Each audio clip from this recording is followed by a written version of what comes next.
All right, everyone. It's Nick and Ron with another edition of Ask Ron. How you doing today, Ron? Outstanding, man. How could you not be in this beautiful weather we got here right now? It's nice here in Florida. It is.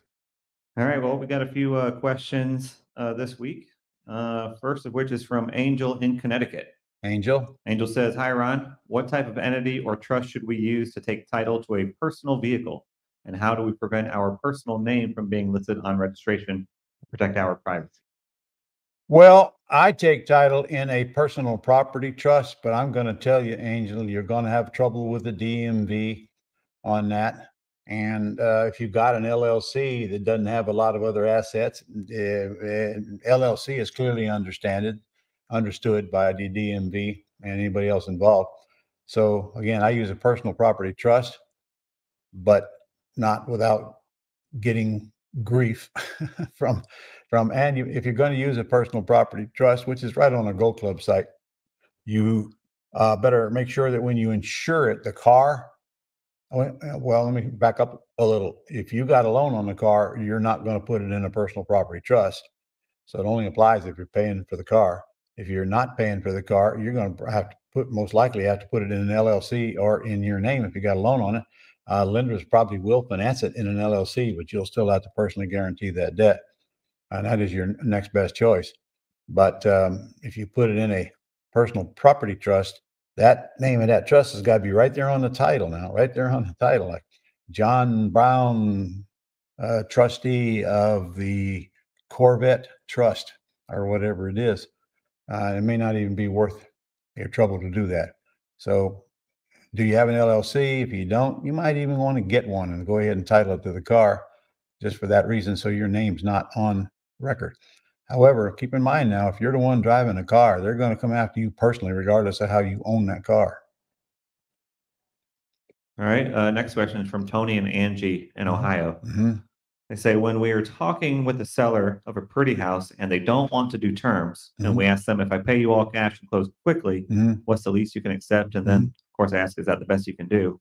What amount off of the market value should get me interested in doing a cash deal on their pretty house? Now, Tony, do you remember the Mayo formula, maximum allowable offer? And do you remember we got to buy it well below the Mayo? Go back to your boot camp manual. It's right there in front of you. Do not use that formula, because I'm telling you, you're going to get yourself in a box. Mayo, and we buy below Mayo. That means you got to have a pretty good guess on what the repairs are going to be, and you got to know what the real ARV is after it's fixed. And then you can apply Mayo formula, and then you can decide how much below that I'm going to buy it, depending largely on how ugly it is. The more ugly it is, the more repairs it needs. The further below Mayo, I'm going to buy it, or I don't want to mess with it. Okay. So if it needs a high degree of repairs, that already adjusts the Mayo down, but I still want more profit in it if I got to do more repairs, if that makes sense. All right. Now, they did mention it was a pretty house, so assuming it needs no repairs, what would your answer be then? It's very unlikely you're going to get a seller to agree to a cash offer that you would pay because of what I just said. And so be it. Now, if the house needs rehab, now it's a different conversation. The seller knows it needs rehab, then you got to sell it cheap. So you start by asking, well, what is the least you could take? They give you an answer.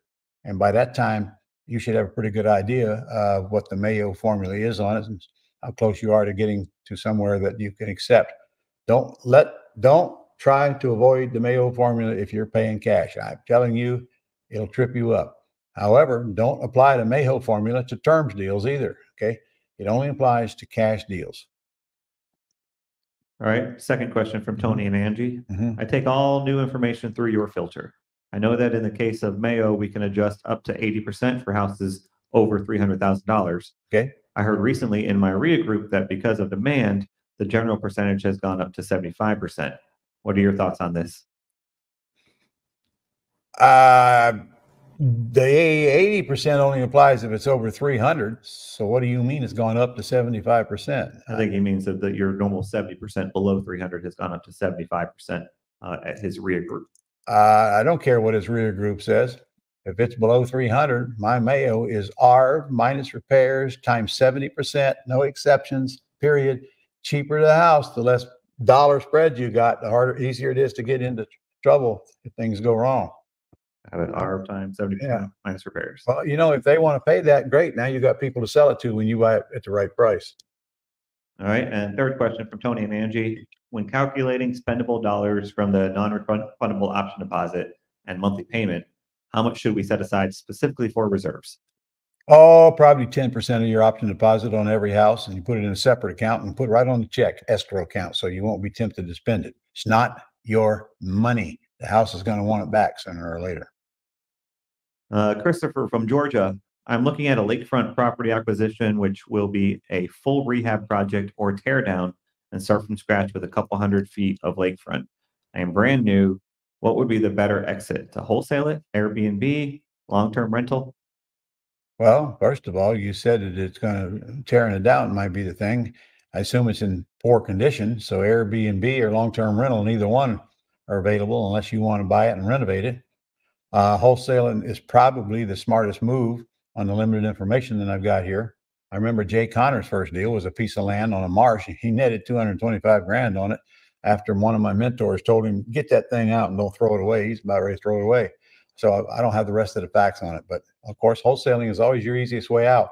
And if it's going to be as complicated as I think it's going to be, that's exactly what you need to do with it as a beginning investor.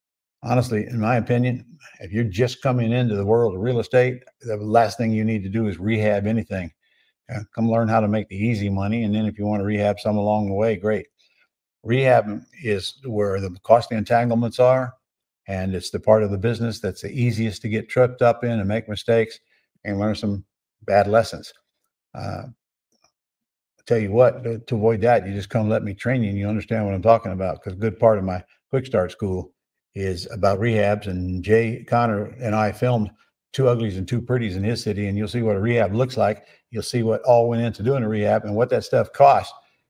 And it's very easy to renovate a house, and very easy, and have your real repair estimate go way above what you offered. And sometimes the lower the price house it is, the harder it's going to be for you to get an appraisal when it's done that matches what you're trying to sell it for, as you'll find out. I didn't mean that. You're not getting the appraiser. The lender's going to get it. Okay. You don't have any say-so in it. But like I got a house that I bought on terms a month ago or so. And because it's got a great big 4-door garage thing in the back. It's not a garage because there's no driveway to it. I just couldn't make up my mind what that thing was worth toward the total value of the property. So I said, let's get this thing appraised and see what the appraiser. Fortunately, he came up with $237,000, and I was at about 240, so we were pretty darn close. But now I got that appraisal, and right on there, he put that building is only worth $8,000. I thought it was worth more than that. Okay, so anytime I'm in doubt, even at this stage in my life, in 42 years, I still want to verify my assumptions. It cost me $400 to verify my assumption. Think of what it would cost me if I priced it too cheap, which is what most people tend to do. All right. That is all the questions for this week, Ron. All right. Well, I'll see you guys next week. Get out here and get to work. Let's get something going. Let's do it. Boy, is this year going fast already. Seems like we just did New Year's celebration. Here we are, 1st of February. All right. See you next week.